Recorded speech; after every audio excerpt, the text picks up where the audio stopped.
Kui miinuskraadid süvenevad, siis seda ohtlikumaks muutub iga öö kodutule inimesele, mis ta peab tänaval veetma. Tallinnast küll öeldi meile, et varjupaikades on kokku peaaegu 100 kohta neile inimestele, kes seda tõsiselt vajavad. Ja siia aadressile Suur-Sõjamäe 6A on neid kohti võimalik ka juurde luua. Praegu pole täheldatud, et inimeste vool varjupaikadesse oleks kuidagi suurenenud, kuid krõbe külm paneb igal juhul sellise süsteemi tõsiselt proovile. Mis maja see siin meie selja taga on? Kodutute maja. Keegi ei jagele. Ma olen niisugune vaikne kuju. Ei võtta õieti viina, aga ei ole rohkem õlut. Aga praegu talvel õlut ei taha juua. Külm on. No muidugi, kes see külmaga õlut joob, on ju nii. Aga neid jätkub siin. Öelge nüüd, mis teid selle varjupaigaga seob? No mind novembris peaks läbi ja siis ma pidin kuskile tulema. No praegu on oodata -27 öösel, et kas selline koht on teile abiks ka? No ikka. Olete siin juba mitmendat ööd või? Jah.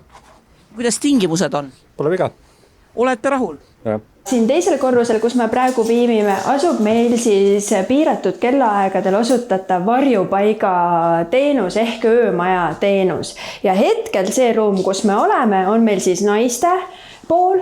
See osakond siin on siis mõeldud naistele. Meil on naistel olemas siin oma nii-öelda kööginurk ja siin on siis naistel nii-öelda need ööbimiskohad. Ja öömaja on meil siis avatud õhtul kella 7 hommikul kella 9.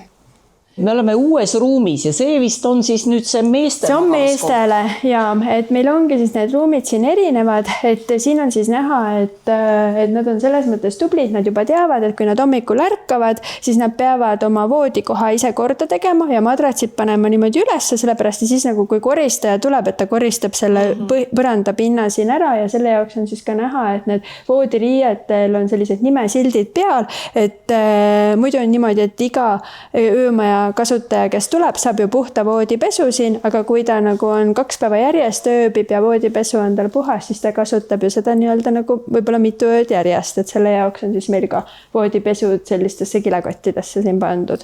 Kuid kohapeal on ka toidu valmistamise võimalus, antakse toidu ja riideabi, samuti on võimalused iseenda ja oma riiete pesemiseks. Kuid sootuks teistsugune varjupaik asub Merelahe T4, just kui Kainer, kuid pole seda teps mitte.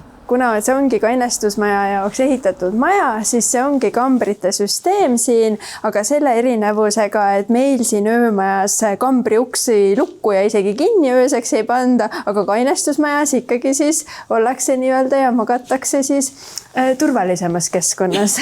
Muidugi vajab iga inimene kord päevas ka sooja söömaaega, mida pakub lisaks muudele supiköökidele ka Tallinnas Pae tänaval asuv toitlustuskoht, mis on avatud iga päev ilma puhkepäevadeta. 2/3 on need, keda me tunneme. Oskate öelda, kas neil on ka mingisugune lugu siin taga, et mida nad näiteks on ka võib-olla teiega jaganud? Jaa, nendel on töökaotused, elukoha kaotused, kindlasti mängib oma osa alkohol, mis on kahjuks need inimesed viinud selleni, et nad on sunnitud elama kas siis sotsiaalmajutuses või siis tänaval. Harva küll, kuid täna astus supiköögist läbi ka abilinnapea Riina Solman, kes soojast supist ära ei öelnud.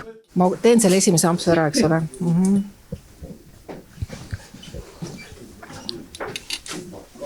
Väga hea supp on. Kodus mul abikaasa tegi ka frikadelisuppi üleeile. Ma peaks ütlema, et mõlemad supid on head. Ma olen ka vähenõudlik inimene. Sooja lõunat peab saama 1 kord päevas vähemalt iga inimene, kes abi vajab.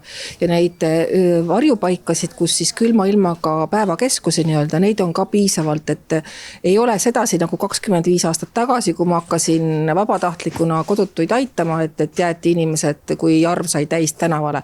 Sellist olukorda täna ei ole. No meil on kohti ju peaaegu 100 inimestele, kes vajavad ööbimist. Kas see on piisav? Meil on niimoodi, et kui on väga külmad ilmad ja nõudlus on suurem, siis pannakse ka madratsid, täiendavad madratsid maha, et arvestatakse nii, et keegi ei jää lumehange, see oleks ebainimlik. Meil on erinevad sotsiaalkorterid, akadeemia teel, et neid kohti ikka on, et täiendava nimekirja ma täiesti nagu näiteks hea meelega kaamerasse selle loetelu, et inimesed teavad, kuhu abi otsima minna. Lisaks eelpool nimetatud varjupaikadele on Tallinna linnal varjupaika neile, kes näiteks vabanevad haiglaravilt, kuid ei ole veel iseseisvaks toimetulekuks valmis ja vajavad taastumiseks aega. Sellisel juhul suunatakse nad kauge 4 aadressile ööpäevaringsesse varjupaika, kus on tagatud vajalik hooldus.